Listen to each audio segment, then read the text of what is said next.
people can trust us when we say there will be no change to the treaty, when there's a lot of misunderstanding and misinformation about it. I want people to understand, particularly as Prime Minister, my views and our views on that. There is no change to the Treaty of Waitangi.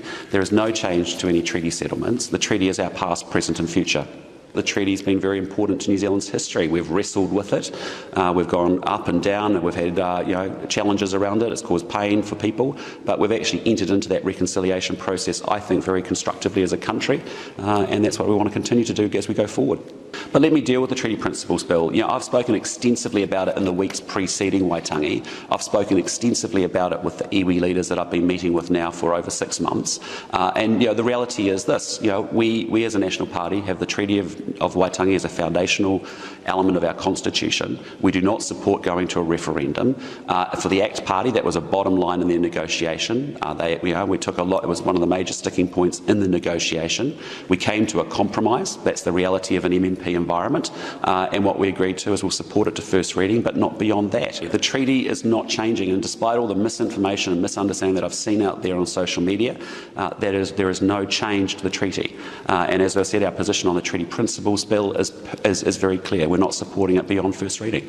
Chris Luxon comments, Treaty Principles Bill. This will certainly be a great test for the new coalition government, and although quite some time away yet, perhaps the basis for some fireworks at the next general election in 2026. There is no doubt that the vast majority of people in New Zealand want the treaty principles defined properly in law, and also support a referendum to implement a Treaty Principles Act. Such an act will ultimately be great for New Zealand in the pursuit of peace and unity for all, and to stop race-based policies which no longer have any place in a civilised society. I hate to give any kudos to the crazy New Zealand Green Party MP Chloe Swarbrick, but she did say in a recent speech that the Kiwi scene had changed. The legacy red and blue political parties were no longer serving the country's needs, and that the power for change was in the hands of the public. In that sense, the 2026 general election may be fireworks indeed, if the public do indeed want to stop race-based policies for good,